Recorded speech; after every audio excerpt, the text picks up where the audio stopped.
Secret of millennia book of author T Harv Eker কৈছিল যে যেতিয়া মোৰ বেক পেইন হৈছিল তেতিয়া মই ফিজিঅথেৰাপিষ্টৰ ওচৰলৈ গৈছিলোঁ। তেতিয়া মোৰ অলপ সময়ৰ বাবেহে ভাল লাগিছিল, কিন্তু সেয়া পাৰ্মানেণ্ট চিকিৎসা নাছিল। পেইন আকৌ হৈছিল। ফাইনেলি তেওঁৰ পেইন ঠিক হৈছিল তেতিয়া যেতিয়া তেওঁ বহাৰ ষ্টাইল সলাইছিল, খোৱাৰ ষ্টাইল সলাইছিল আৰু বেছি চিন্তা কৰিবলৈ এৰি দিছিল। শৰীৰেই হওক বা মগজেই হওক বা জীৱনৰ যিকোনো পৰিস্থিতিয়েই হওক, চিমটম যেতিয়াই ঠিক কৰিব, চিকিৎসা লাগিলে টেম্পৰেৰীয়ে হ'ব আৰু ই পইচাৰ লগত একেই। পইচা দৰকাৰ হ'ল লোন লৈ ল'লে, পইচা দৰকাৰ হ'ল মন লগাই কোনো কাম কৰি ল'লে, এইবোৰ টেম্পৰেৰী চিকিৎসা। পাৰ্মানেণ্ট চিকিৎসা হ'ল মানি ব্লু প্ৰিণ্টটো ঠিক কৰি লওক। মানি ব্লু প্ৰিণ্ট কি সেইটো পিছত গম পাব।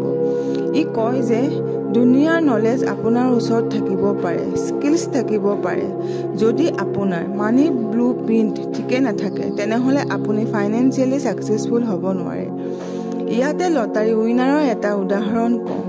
ৰিচাৰ্জত বাৰে বাৰে এইটো পোৱা যায় যে যিমানবোৰ লোকে লটাৰী জিকি যায়, যিসকলে প্ৰথম দুখীয়া আছিল আৰু লটাৰী জিকাৰ পিছত তেওঁলোকৰ ওচৰত পইচা আহে আৰু তাৰ পিছত আকৌ গম পোৱা যায় যে তেওঁলোক আকৌ দুখীয়া হৈ যায়।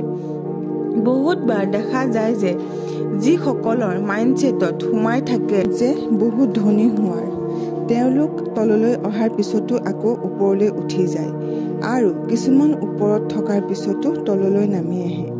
গোটেই সংসাৰত যদি সকলো লোককে পইচা একেলগে ভগাই দিয়া যায় আজিৰ দিনটোত, এবছৰৰ পিছত এই সকলোবোৰ পইচা তেওঁলোকৰ ওচৰলৈকে গুচি যাব, যাৰ ওচৰত পইচা এতিয়াও আছে। টি হাফ একৰে কৈছে যে আপুনি যদি মোক মাত্ৰ 5 মিনিট দিয়ে তেনেহ'লে মই বিচাৰি উলিয়াম যে আপোনাৰ ফাইনেন্সিয়েলি ফিউচাৰ কি। আপোনাৰ মানি ব্লু প্ৰিণ্ট যদি মোক দেখুৱাব পাৰে, তেতিয়া মই ক'ব পাৰিম যে আপুনি কিমান আগুৱাই যাব, ইনকাম কৰিব পাৰিব। মানি ব্লু প্ৰিণ্ট কি হয়? মানি ব্লু প্ৰিণ্ট মানে হ'ল সৰুৰে পৰা এতিয়ালৈকে পইচাৰ বিষয়ে আপুনি কি ভাবিছে, আপোনাৰ মগজত পইচাৰ বিষয়ে কি ভৰাই লৈছে। মানুহে পইচা ইনকাম কৰিবলৈ ভয় কৰে, ভাবে দুখ হ'ব, সমস্যা আহিব। তাৰ 3টা কাৰণ আছে। প্ৰথম কাৰণ, পইচাৰ বিষয়ে ভুলকৈ শুনা।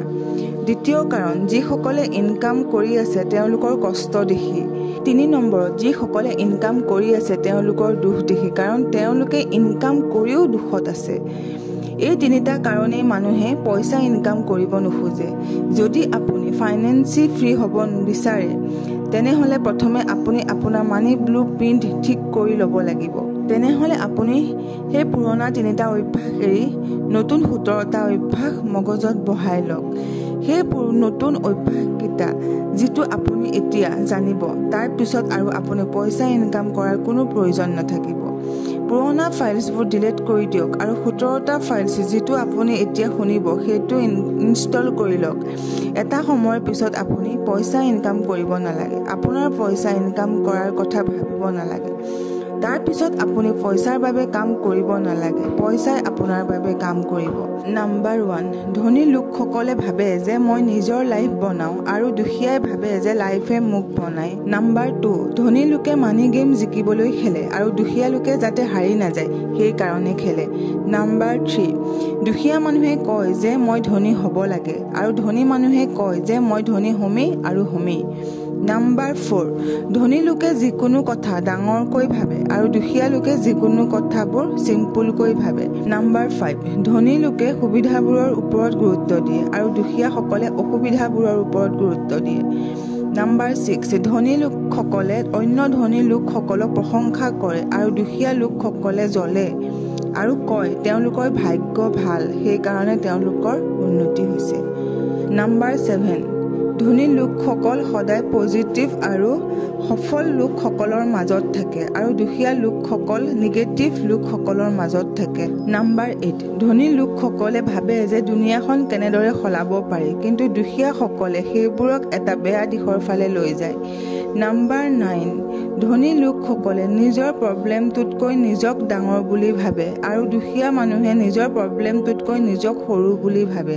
নাম্বাৰ 10, ধনী লোকসকলৰ সদায় অভ্যাসবোৰ ভাল থাকে আৰু দুখীয়া লোকসকলৰ অভ্যাসবোৰ বেয়া। নাম্বাৰ 11, ধনী লোকে ৰিজাল্টৰ ওপৰত নিৰ্ভৰ কৰি ইনকাম কৰে আৰু দুখীয়াসকলে সময়ৰ ওপৰত নিৰ্ভৰ কৰি ইনকাম কৰে। নাম্বাৰ 12, ধনী লোকে যিকোনো এটা সিদ্ধান্ততে থাকে আৰু দুখীয়া লোকে সদায় দুটা সিদ্ধান্ত লয় আৰু দুমোজাত পৰি থাকে। নাম্বাৰ 13, ধনী লোকে সদায় নিজৰ লেভেল বঢ়োৱাত গুৰুত্ব দিয়ে আৰু দুখীয়া লোকে সদায় ইনকামৰ ওপৰত গুৰুত্ব দিয়ে। নাম্বাৰ 14, ধনী লোকে পইচা মেনেজ কৰে আৰু দুখীয়া লোকে কয় যে পইচা আহিলে মেনেজ হৈ যাব। নাম্বাৰ 14, ধনী লোকে এটা সময়লৈকে ইনকাম কৰে আৰু এদিন সেই ইনকামে তেওঁক সকলো দিয়ে আৰু দুখীয়া লোকে গোটেই জীৱনটোৱে ইনকাম কৰিব লাগে। নাম্বাৰ 16, ধনী লোকে সদায় মগজত ভাল কথাবোৰ ভৰাই যায় আৰু দুখীয়া লোকে সদায় বেয়া কথাবোৰ ভৰাই যায়। আৰু সকলোতকৈ শেষত নাম্বাৰ 17, ধনীসকলে শিকিয়ে থাকে আৰু দুখীয়াসকলে কয় যে মইতো সকলো জানো। ধনী লোকসকলে ভাবে যে প্ৰথমে মই কিবা এটা হ'ব লাগিব, তাৰ পিছত কিবা এটা কৰিব লাগিব, পিছততো সকলো পায়ে যাব। আৰু দুখীয়াসকলে ভাবে যে প্ৰথমে মই কিবা এটা পাই লওঁ, তাৰ পিছত কিবা এটা কৰোঁ, পিছত কিবা এটা হ'ব পাৰিম। আজি ভিডিঅ'টো ইমানতে সমাপ্ত কৰিলোঁ। শুনি থাকক জ্ঞানৰ গংগা। ধন্যবাদ।